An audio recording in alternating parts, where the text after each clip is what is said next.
مختلف مذاہب اس وقت دنیا میں پائے جاتے ہیں اور شروع سے دنیا میں مختلف مذاہب چلے آ رہے ہیں، لیکن اللہ کے نزدیک جو پسندیدہ دین ہے، جو پسندیدہ مذہب ہے، وہ صرف اسلام ہے۔ جیسا کہ قرآن عظیم میں رب کائنات ارشاد فرماتا ہے ان الدین عند اللہ الاسلام، کہ اللہ کے نزدیک کوئی پسندیدہ دین ہے تو وہ صرف اسلام ہے۔ جتنے بھی انبیاء کرام ہیں سبھی نے اسلامی کی تبلیغ کی، دین اسلامی کو فروغ دیا، دین اسلامی کی بات کی۔ ہر نبی کا مذہب، ہر نبی کا دین اسلام ہی رہا۔ انبیاء کرام مبعوث ہوتے رہے، قوم کی ہدایت کے لیے آتے رہے، اللہ کے احکام بندوں تک پہنچاتے رہے۔ جب تک انبیاء قوم میں مبعوث رہتے، موجود رہتے، مبعوث ہوتے، موجود رہتے، قوم ہدایت پر رہتی، انبیاء کے بتائے ہوئے احکامات پر عمل کرتی۔ جب انبیاء اس دنیا سے گزر جاتے، تشریف لے جاتے، کچھ عرصے تک تو دین پر قائم رہتے اور پھر نتیجہ یہ ہوتا ہے کہ دھیرے دھیرے دین سے ہٹ کر اپنی پرانی روش پر وہ آ جایا کرتے تھے، پھر وہی باطل و عقائد و نظریات، پھر ایک نیا نبی مبعوث کیا جاتا ہے۔ یہ سلسلہ چلتا رہا یہاں تک کہ ہمارے اور آپ کے سب کے آقا نبی کریم صلی اللہ تعالی علیہ وسلم تشریف لائے، اور حضور کے بعد اب کوئی نبی نہیں آئیں گا، آپ آخری نبی ہے۔ ما کان محمد ابا احد من رجالکم ولکن رسول اللہ وخاتم النبیین۔ محبوب فرما دیجئے کہ میں تمہارے مردوں میں سے کسی کا باپ نہیں ہوں، میں صرف اللہ کا رسول ہوں اور نبیوں میں سب سے آخر ہوں۔ پھر فرمایا لا نبی بعدی، میرے بعد کوئی نبی نہیں۔ انبیاء کرام جب آتے تھے، ان کے جانے کے بعد جب تعلیمات میں تبدیلیاں آتی تھی تو فرقے بن جاتے تھے، لوگ مختلف خیالات اور نظریات کے شکار ہو جاتے تھے۔ اور فرقے بنتے کب ہیں، لوگ گروپوں میں بڑھتے کب ہیں، تقسیم کب ہوتے ہیں گروپوں میں، مختلف گروپس کیوں بن جاتے ہیں؟ جب تک ایک انسان اپنی طبیعت، اپنے خیالات، اپنے افکار، اپنے نظریات کو شریعت کے تابع رکھتا ہے، نبی کی تعلیم کے مطابق رکھتا ہے، تب تک وہ دین میں رہتا ہے۔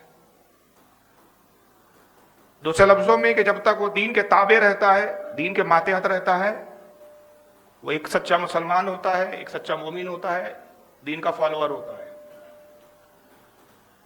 لیکن جب وہ دین میں اپنی طبیعت کو داخل کرتا ہے، اپنی مرضی کو داخل کرتا ہے، اپنے خیالات، اپنے نظریات، اپنے افکار کو دین میں داخل کرتا ہے اور چاہتا ہے کہ جو میرے خیالات ہیں اس کے مطابق دین مجھے ملے، میں اپنے خیالات کو دین کے مطابق نہیں بناؤں گا، اپنے خیالات کے مطابق دین کو بناؤں گا، جب یہ اس کا تصور ہو جاتا ہے تو اس کا نتیجہ یہ ہوتا ہے کہ پھر وہ خود ایک فرقے کا یا تو بانی ہو جاتا ہے یا دین اسلام کو چھوڑ کر کسی اور فرقے میں داخل ہو جاتا ہے۔ پچھلی امتوں میں بھی فرقے بنے اور رسول اللہ کی امت میں بھی فرقے ہیں اور آگے اور ہوں گے۔ بہت مشہور حدیث پاک ہے جس کو بے شمار متعدد محدثین نے اس کو اپنی کتابوں میں نقل کیا ہے، صحت کے اعتبار سے بھی حدیث صحیح ہے، حد تواتر تک کو پہنچی ہوئی ہے۔ حدیث پاک یہ ہے کہ آقا نے فرمایا ان بنی اسرائیل تفرقت علی 72 ملہ وامتی تفترق علی 30 وملۃ كلهم فی النار الا ملۃ واحدہ قالوا من هي یا رسول اللہ قال ما انا علیہ واصحابی۔ آقا نے فرمایا کہ لوگوں قوم بنی اسرائیل میں اختلاف ہوا تو وہ 72 فرقوں میں بٹے۔ حضرت عیسیٰ علیہ السلام کی قوم بنی اسرائیل، حضرت موسیٰ علیہ السلام کی، حضرت ہارون علیہ السلام، عیسیٰ علیہ السلام سے لے کر رسول اللہ تک جتنے انبیاء آئے سب بنی اسرائیل میں آئے۔ تو یہ بنی اسرائیل میں سارے انبیاء مبعوث ہوئے اور ان میں فرقے ہوئے، اور کتنے ہوئے؟ آقا نے کہا 72 فرقے ہوئے۔ ان بنی اسرائیل تفرقت علی 72 بنی اسرائیل میں 72 فرقے ہوئے، وتفترق امتی علی 30 و70 ملۃ، میری امت میں بھی اختلاف ہوگا تو میری امت میں 73 ہوں گے، ایک زیادہ ہوں گے تعداد میں، وہ 72 تھے لیکن میری امت میں 73 ہوں گے۔ کلہم فی النار، سب کے سب جہنم میں جائیں گے، جو فرقہ بنائے گا وہ جہنمی ہوگا۔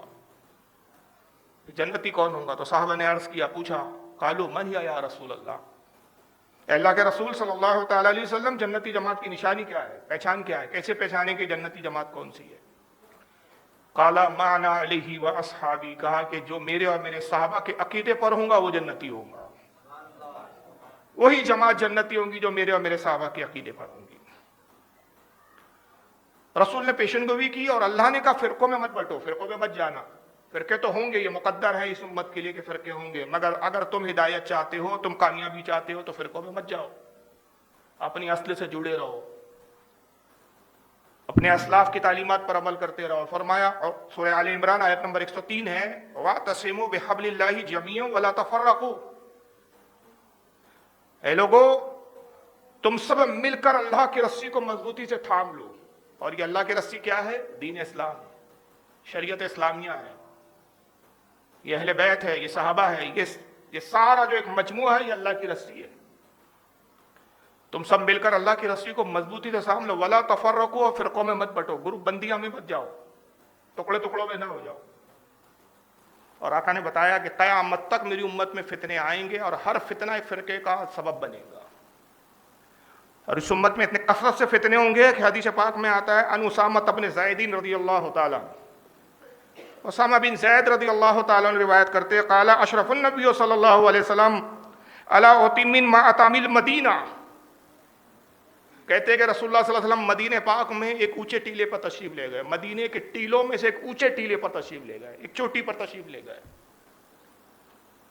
اور ساتھ میں صحابہ کرام بھی ہے۔ فقالا، پھر آپ نے صحابہ سے کہا، هل ترون ما ارى، هل ترون ما ارى، جو میں دیکھتا ہوں وہ کیا تم دیکھتے ہو؟ جو آقا دیکھتے ہیں وہ کوئی کیسے دیکھ سکتا ہے؟ آقا سے کیا چھپا ہے؟ اور کوئی غیب کیا تم سے نیا ہو؟ بھلا جب نہ خدا ہی چھپا تم پہ کروڑوں درود، کچھ نہیں چھپا آقا سے۔ صحابہ سے پوچھ رہے جو میں دیکھتا ہوں کیا وہ تم دیکھتے ہو؟ قالوا لا، صحابہ نے کہا اللہ کے نبی نہیں، جو آپ دیکھتے وہ ہم نہیں دیکھتے، ہم کیسے دیکھ سکتے ہیں؟ آپ کی نگاہیں کہاں، ہماری نگاہیں کہاں، آپ نبی ہے، ہم آپ کے غلام ہیں۔ قال فإني لأرى الفتنة تفاؤ خلال بيوتكم كواقط القطر، آقا نے فرمایا کہ میں وہ دیکھ رہا ہوں کہ تمہارے گھروں میں فتنوں کو ایسے گرتے ہوئے دیکھ رہا ہوں جیسے بارش کے قطرے گرتے ہیں۔ میں اپنی امت میں تمہارے گھروں میں فتنوں کو ایسے ہوئے گرتے ہوئے دیکھ رہا ہوں جیسے بارش کے قطرے گرتے ہیں، یا بارش کے قطرے سے مثال دیا آقا نے، قواقل القطر، قواقل القطر جیسے قطرے گرتے ہیں۔ قطرہ جب گرتا ہے یا وہ بوند گرتی ہے تو کیسے وہ ایک کے بعد ایک ابھی آپ بوند ٹپک رہی ہے چھت سے، ابھی آپ سوچ رہے یار ٹپک رہی ہے کیسے روک کے، کیسے، تو سوچ ہی رہتے ہو کہ پٹک سے دوسری ٹپک جاتی ہے، ابھی تدبیر کر ہی رہے ہوتے کہ تیسری ٹپک جاتی، کنٹینیو ٹپکتے رہتی ہے، تو گویا جیسے یہ بوندیں ٹپک رہی ہے تم ایک فرقے سے ابھی نپٹ ہی رہے ہوں گے، سوچ ہی رہے ہوں گے کہ اس کی تردید کیسے کریں، اس سے کیسے لڑیں، اس کو کیسے ختم کریں کہ دوسرا ٹپک جائے گا، دوسرے کی فکر کرو گے تیسرا ٹپک جائے گا۔ کثرت کے ساتھ ایسے میری امت میں فتنے ہوں گے، یا فتنوں سے مراد فرقے۔ اس کو امام بخاری نے لکھا ہے، صحیح بخاری کتاب الفتن حدیث نمبر 7060، امام مسلم بھی لائے ہیں اس کو اپنی صحیح مسلم کے اندر کتاب الفتن میں ہی، حدیث نمبر 7245۔ امام احمد ابن حنبل نے لکھا اپنی مسند میں حدیث نمبر 21748، امام ابن ابی شیبہ نے لکھا المصنف میں حدیث نمبر 38282، امام حاکم لائے ہیں المستدرک کے اندر حدیث نمبر 8549، اور امام بہقی نے لکھا ہے اس کو اپنی کتاب دلائل النبوہ جلد 6 صفحہ 405 پر۔